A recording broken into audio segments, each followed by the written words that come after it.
Colloque NPA Le Figaro, toujours en compagnie de Décideur TV en direct pour toute cette journée. J'ai le plaisir d'accueillir Hervé Rony, bonjour. Bonjour. Vous êtes directeur général de la SCAM, alors Société Civile des Auteurs Multimédia. Vous étiez en avance sur votre temps. Oui, d'une certaine façon, on le doit à un écrivain qui a disparu aujourd'hui, qui s'appelait François Billedou, mais le mot multimédia dans les années 80, parce que ça a été créé en 80, la SCAM, signifiait plutôt l'idée que ce sont des auteurs qui travaillent dans différents médias ou pour différents médias. Et c'est vrai qu'on a beaucoup d'auteurs. À l'époque, c'était télé, radio. Voilà, alors c'était télé, radio, l'écrit, c'était pas le web, évidemment. Ouais. Alors maintenant, c'est devenu le évidemment, web aussi. aujourd'hui, on a parce que c'est la maison, pour faire court, c'est la maison des documentaristes, des auteurs de reportages, grands reportages, de magazines, de télévision. Et donc, beaucoup d'entre eux aujourd'hui, disons la nouvelle génération aussi, évidemment, se mettent à faire évidemment des docs ou des reportages ou des webdocs sur Internet, pour Internet. D'ailleurs, c'est un des débats d'aujourd'hui, c'est de savoir s'il y a des formats spécifiquement pour le web d'ailleurs. Et alors, j'en suis pas totalement convaincu. C'est-à-dire qu'il y a une discussion intéressante sur le fait de savoir s'il faut créer pour le web. Alors, de toute façon, oui, il faut créer pour le web. Vous avez des auteurs d'ASCAM qui disent, moi, je fais des webdocs avec un côté immersif. Vous avez un auteur comme David Dufresne qui a été très connu pour arriver à... Il y a Fort McMoney qui est qui est une œuvre intéressante parce que selon l'endroit où vous allez cliquer, selon l'endroit où vous allez entrer dans l'œuvre, vous allez lui donner un sens ou un autre. C'est-à-dire que l'histoire n'est pas la même en fonction de l'endroit où vous allez vous décider de suivre, de prendre la route de gauche ou la route de droite. Donc ça, c'est des œuvres interactives, mais elles sont minoritaires. Aujourd'hui, comme en fiction d'ailleurs, le format reste très associé à la télévision linéaire. Alors est-ce que c'est un bien ou un mal, j'en sais rien. Mais pour l'instant, le contenu, entre guillemets, reste très lié à la diffusion linéaire. Avec cette question, comment est-ce qu'on se nourrit sur le digital? On le voit pour des grands médias. Est-ce que c'est le cas aussi pour vos auteurs? C'est un problème majeur. C'est-à-dire que lorsque je peux correctement rémunérer des auteurs pour la diffusion sur... on va prendre France Télévisions, Arte dans une certaine mesure, Canal, enfin les chaînes qu'on connaît. C'est vrai que je vais les rémunérer 10 fois moins ou beaucoup moins, en tout cas sur Internet.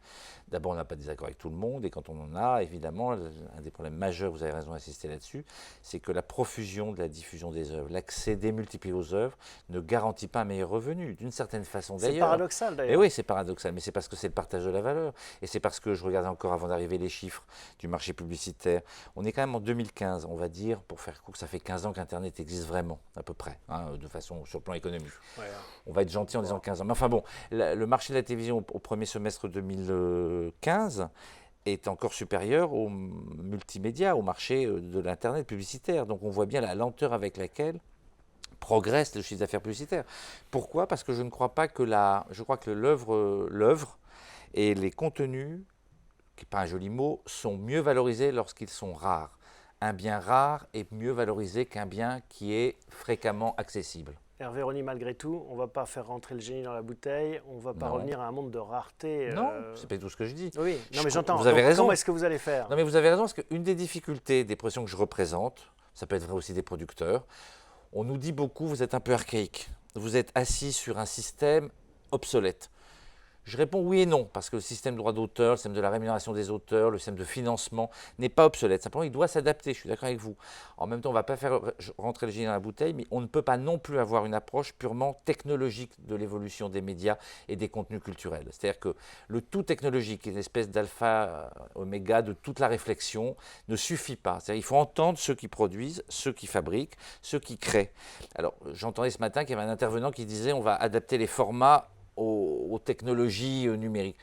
Oui et non. Je pense qu'il faut aussi que la technologie réponde au format. Qu'est-ce que vous c'est un peu proposez? compliqué, mais qu'est-ce que je propose? Quel est le modèle idéal pour la SCAM? Je pense que le modèle idéal, c'est un modèle hybride. Au fond, je pense qu'il y a une place pour l'hybride. C'est-à-dire, au fond, c'est comme les moteurs de voiture. On peut rouler à l'électricité et au pétrole. Oui, mais je crois que ce n'est pas faux. C'est-à-dire, je crois que ceux qui sont sur un modèle où tout va disparaître d'un côté, c'est-à-dire la télévision linéaire, c'est fini. Et ceux qui disent il n'y a que le web se trompent autant que ceux qui disent l'inverse. C'est pas un jugement de Salomon ou un jugement de Normand. Oui, non, le théâtre continue. Voilà, c'est ce que j'allais vous dire. Mais... La télévision, pour peu qu'elle ait soutenu, n'a pas tué le cinéma, en tout cas en France, c'est pas vrai, parce qu'il y a aussi des dispositifs publics. Alors on peut les critiquer. On peut critiquer les dispositifs du CNC, du COSIP documentaire, mais malgré tout, moi qui viens du secteur de la musique où il n'y avait pas d'aide, le mécanisme de financement permet aussi de trouver une juste régulation. On a en quelque sorte des bouées, vous voyez, des bouées pour... Est-ce que surnagé. finalement les Netflix modernes, technologiques qui y arrivent ne font pas un peu votre métier? C'est-à-dire que finalement on paye une espèce de redevance à un acteur privé qui la redistribue à tout un tas d'acteurs. Ce que je trouve dommage Enfin, Netflix, moi je ne suis pas du tout un ennemi. D'ailleurs, il faut être l'ennemi de personne, c'est stupide. Mais ce que je trouve, c'est que c'est dommage que des acteurs européens, alors là j'aborde une autre question, mais qui est quand même assez déprimante, c'est de voir qu'il faut, c'est comme Google, comme les moteurs de recherche, comme Dailymotion qui a du mal face à YouTube, etc. On n'a pas d'acteurs européens capables de construire une économie européenne des médias et de la culture forte. Donc le problème de Netflix, c'est que... C'est qu'ils sont américains?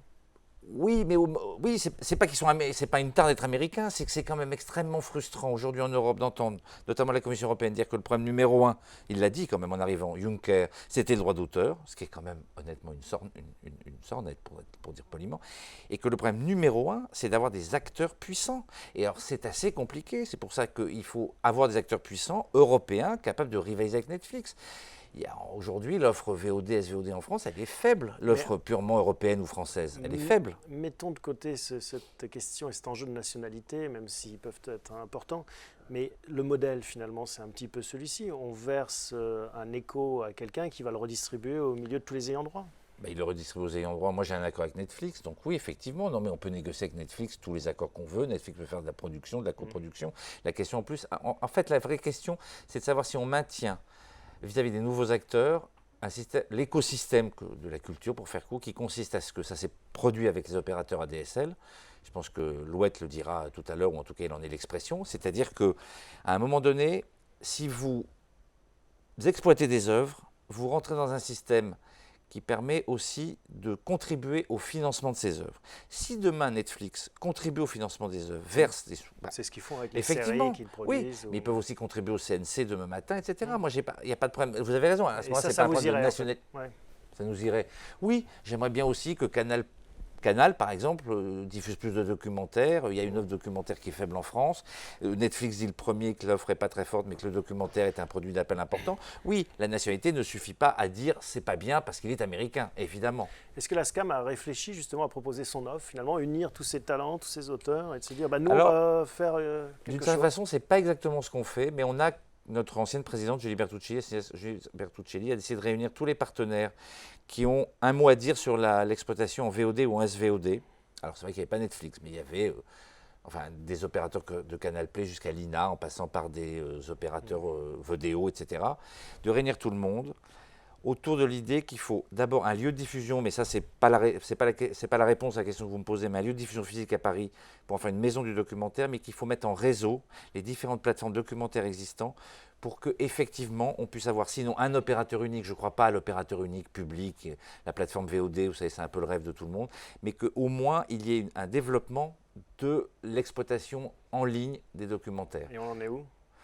Ça marche un peu. Il y a une mission, il y a une mission qui a été organisée par la ministre de la Culture à François Hurac, inspecteur général des affaires culturelles, qui travaille sur cette idée. Alors, on appelait ça la cinémathèque documentaire, ce n'est pas exactement le mot, mais en tout cas, cette idée d'une mise en réseau des plateformes documentaires existantes pour avoir des solutions qui soient à la fois patrimoniales, parce qu'il faut aussi rediffuser le patrimoine, et aussi évidemment diffuser ce qui sort et ce qui est la nouveauté. Bon, vous avez encore du boulot apparemment. Il y a toujours du boulot, absolument.